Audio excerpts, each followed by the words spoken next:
لما بتنام ومعدتك فاضية أو شبه فاضية، جسمك بيرجع لحالة حرق الدهون بالليل، وبتستمر عملية الالتهام الذاتي يلي حكينا عنها ببداية الفيديو.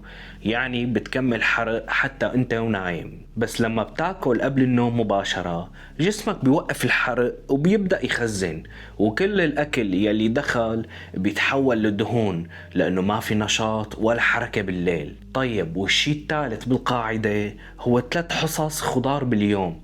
حصة يعني صحن سلطة أو كاسة خضار مطبوخة، مثلا صحن سلطة كبير مع الإفطار، أو خضار مطبوخة مع الوجبة الرئيسية، وخيار أو جزر أو أي خضار نية كسناك بالليل.